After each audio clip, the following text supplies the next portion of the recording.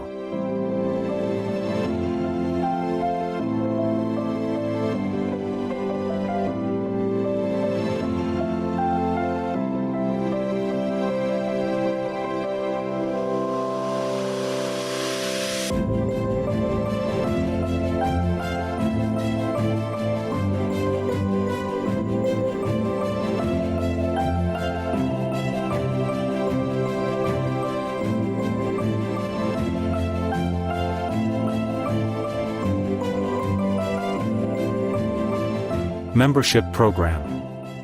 Unlock the opportunity to be part of the GCIL team. Join our first ever membership program and become an integral part of our community.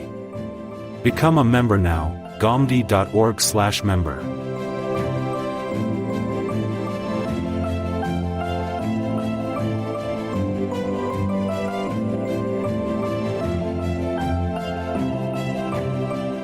Ghamdi Center of Islamic Learning present its insightful course, Preaching Islam.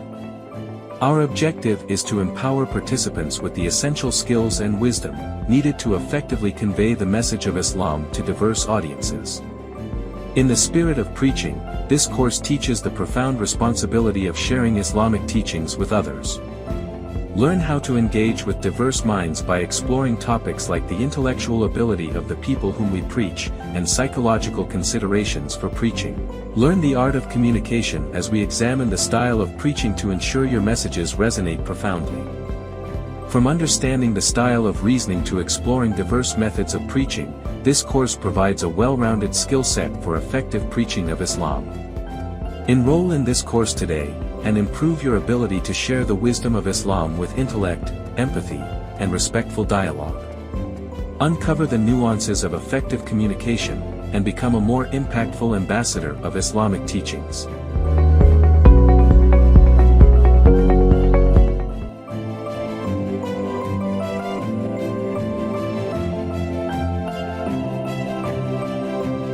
Sponsor dubbing. Support the English dubbing of our episode through cutting-edge AI technology. Join us in transforming our Urdu content into English, enabling a broader audience, particularly the younger English-speaking generation, to access valuable teachings of Islamic education. Donate now, gomdi.org/sponsor.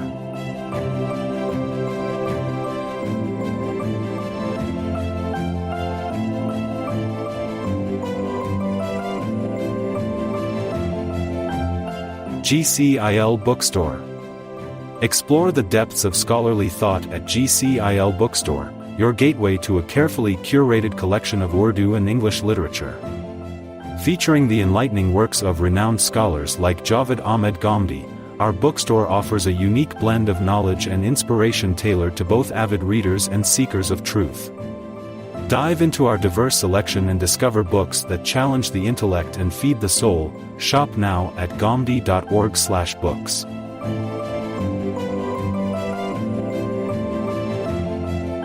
Rooted in the essence of comprehending God and expressing humility, Ghamidi Center of Islamic Learning's course, The Muslim Prayer, offers a comprehensive exploration of the prayer's history, objectives, and rituals. In 9 illuminating modules, participant will also be able to discover the details of prayer timings, congregational prayer, and the etiquettes that surround this sacred ritual. Whether you're a student, seeking to deepen your understanding, or a researcher, aiming to refine your knowledge, enroll for this course as it will unravel the beauty and significance of the Muslim prayer. Let us guide you through the nuances of this fundamental act of worship, empowering you to embody its essence with grace and devotion.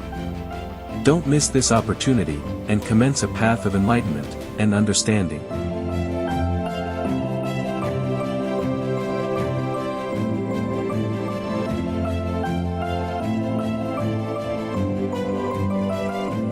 Sponsor an episode. Producing, editing, and streaming each session's episode requires significant dedication and hard work. By sponsoring episodes, you're making a meaningful and enduring impact. Furthermore, you can choose to dedicate your sponsorship in honor or memory of someone special, giving a unique and personal significance to your support. Opportunities for sponsorship. Al-Bayan episodes and response to 23-question series. Sponsor now. gomdi.org/sponsor.